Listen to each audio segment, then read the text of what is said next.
Agora, pesquisadores brasileiros e estrangeiros estão descobrindo que o desenvolvimento desse sentido também é influenciado pelo meio em que vivemos. E quem trabalha com o olfato no dia a dia melhora a capacidade de sentir cheiros diferentes. É o cheiro da mãe que dá ao bebê a certeza de que está seguro.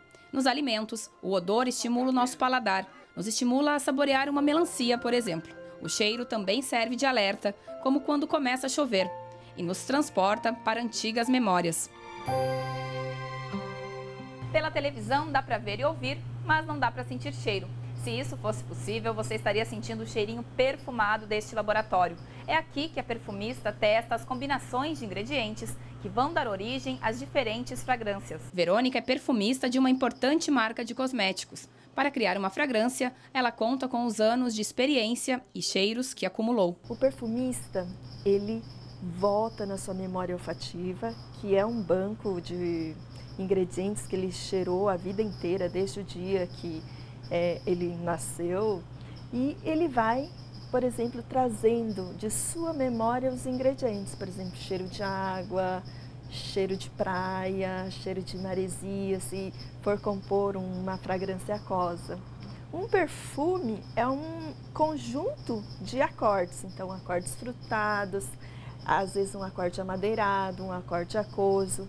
A gente vai misturando esses acordes para compor um perfume. E como garantir que o carro tenha cheirinho de novo? Isso é trabalho para o osmólogo veicular, que é quem tem a função de cheirar as peças do automóvel e conferir se alguma delas não tem um cheiro desagradável, como de mofo, por exemplo. O teste começa nos primeiros 3 segundos em que o osmólogo entra no carro, que ficou exposto ao sol por cerca de 2 horas. Flávia é engenheira e atua há 10 anos como osmóloga em uma montadora de automóveis. Com o nariz, ela avalia cada espaço interno do veículo. Com a habilidade desenvolvida, ela consegue saber qual pode ser o problema. Cada peça de acabamento interno, a gente faz avaliação de odor dentro do veículo. Eu tento caracterizar que tipo de cheiro que eu estou sentindo nessa peça. Ah, essa peça, ela está cheirando solvente, ou ela está cheirando, está adocicada. Tem vários tipos de odor que a gente sente. Para cada peça, faz uma validação e a gente aprova ou não aprova a montagem dessa peça dentro do carro. Tem alguma peça que você gosta muito do odor, ele está muito forte, a hora que você entrar no veículo, com os vidros fechados, que hoje a gente anda muito com os vidros fechados dentro do carro, né? Ele realmente fica incômodo. Pode dar dor de cabeça, alguma coisa no passageiro.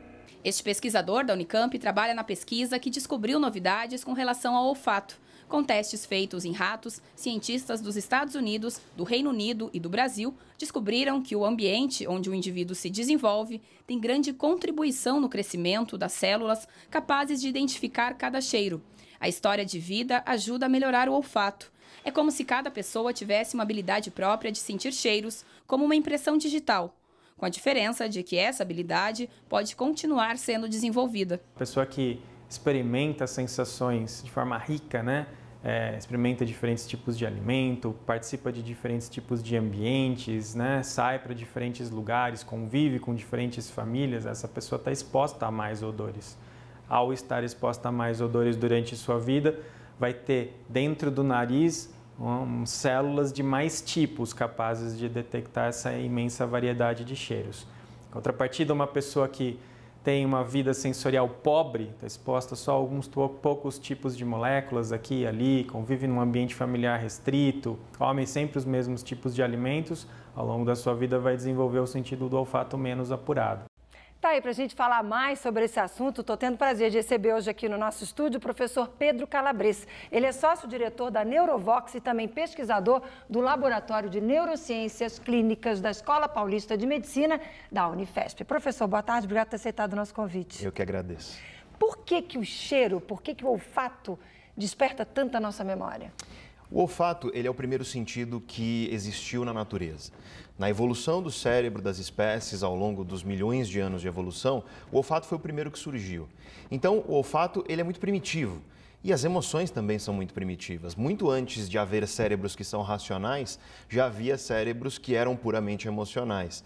E, portanto, o olfato ele está muito associado às emoções e também a uma outra estrutura do cérebro que também é muito primitiva, mas que, obviamente, nos humanos é mais desenvolvida, chamada hipocampo, que é responsável justamente por memória. Então você tem no olfato uma grande ligação com duas coisas em especial. Em primeiro lugar, a memória, em segundo lugar, as emoções, tudo isso junto, e não é à toa que nós temos uma grande memória olfativa de momentos emocionais importantes da nossa vida. Eu tenho, por exemplo, eu tenho a memória do cheiro da casa da bisavó, eu tenho a memória do cheiro do almoço da avó. Isso é engraçado, às vezes você está andando em algum lugar, você sente aquele cheiro, aquilo te remete, você tem aquela lembrança. Exatamente por causa disso? Exatamente por isso. Afinal de contas, você tem um emaranhado de estruturas cerebrais muito ligadas ao olfato, em primeiro lugar, mas que vai evocar memórias, especialmente memórias que são muito afetivas, que são muito emocionais.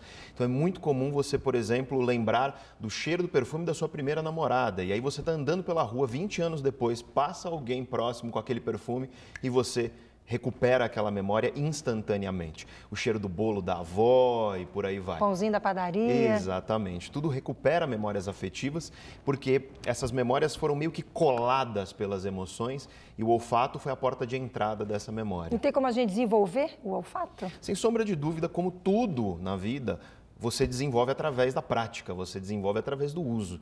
Existem profissões, inclusive, a profissão se chama nariz, é o sujeito que ele cheira perfumes e discerne as notas dos perfumes. Você tem os especialistas em vinho que cheiram o vinho para depois tentar concluir qual é a melhor uva, qual é a melhor safra e por aí vai. É claro que nem todos conseguem fazer isso. Eu sou daqueles que cheira o vinho e não conclui absolutamente nada. Faz aquela rodinha, carinha de inteligente, mas não entendeu nada. Não concluo nada. E a gente perde o olfato com a idade? Não perde necessariamente, depende do que pode acontecer com a vida, mas, por exemplo, nós temos hoje pesquisas que começam a mostrar de uma maneira bastante importante que na doença de Alzheimer, por exemplo, você tem uma perda olfativa e é, na verdade, um dos primeiros sintomas. Então, pode acontecer da perda do olfato acontecer. Se ela ocorrer, a recomendação é que você procure um médico e, obviamente, o médico vai te dizer se aquele trata-se de um problema de doença efetivamente ou se trata de algo mais corriqueiro e que não vai te trazer prejuízos na vida. E como é que o mercado explora essa relação? Explora e explora bem, né? Sem sombra de dúvida. O cheiro do carro novo... na verdade, o cheiro do carro novo, ele é um cheiro que é colocado de propósito. As pessoas acham que ele é o cheiro do carro porque ele veio de fábrica assim. Não, existe toda uma ciência por trás da coisa. Mas é sempre o mesmo cheiro, né? Muda a marca, mas é o mesmo cheiro, é engraçado isso. Mas algumas marcas, elas vêm tentando buscar cheiros identitários para seus carros, para que o consumidor do carro, ele associe a marca ao cheiro e tenda mais a comprar a marca. Não só isso, você entra nas lojas de shopping e você vê fragrâncias que são muito especiais, feitas para você estar confortável naquele ambiente, por aí vai. Nos alimentos é óbvio, né? Nós sabemos que o nosso paladar, ele é em grande parte olfativo. Então, por exemplo, o exemplo que eu sempre dou é a pipoca de micro-ondas. Se você comprar uma pipoca sabor queijo de micro-ondas, seu micro-ondas ficou fedendo a queijo durante 2 semanas, porque ela tem muito mais o aroma do que ela vai ter propriamente o sabor. O aroma é muito importante, é muito explorado por todas as indústrias, mas a alimentícia, sem sombra de dúvida, é a que mais explora. Você falou de pipoca, eu lembrei do cheiro da pipoca do cinema, né? Sem sombra de dúvida. O cinema, o faturamento do cinema, ele depende muito da bombonière.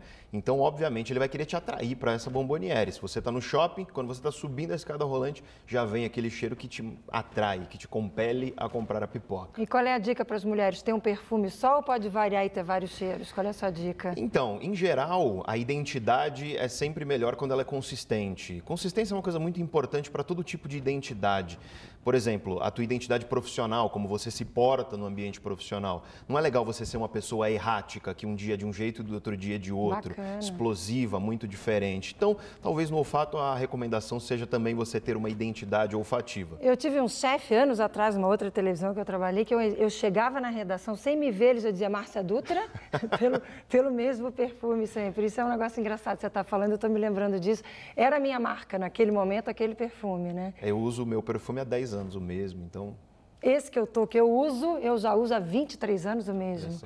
Bacana. Bom, Legal. E para a gente fechar, você é diretor, né? Sócio-diretor da Neurovox. O que é essa? É uma empresa de consultoria? Sim, nós fazemos consultoria e pesquisa comportamental. Nós ajudamos as empresas a entender melhor o contexto comportamental, seja dos seus consumidores ou dos colaboradores, das pessoas que trabalham dentro das empresas. Nós temos também um canal no YouTube, Neurovox, um canal que cresceu bastante, já está com 110 mil inscritos em 1 ano de existência. E lá a gente discute coisas gerais, entre mente, cérebro, comportamento, assuntos como esse que a gente trabalha trabalhou aqui hoje. Quer dar o teu endereço no canal, por favor? www. Câmera 1 é sua, vamos lá. www.youtube.com/neurovox. Bacana. Obrigada pela participação. Sucesso. Até uma próxima oportunidade. Valeu, muito obrigado.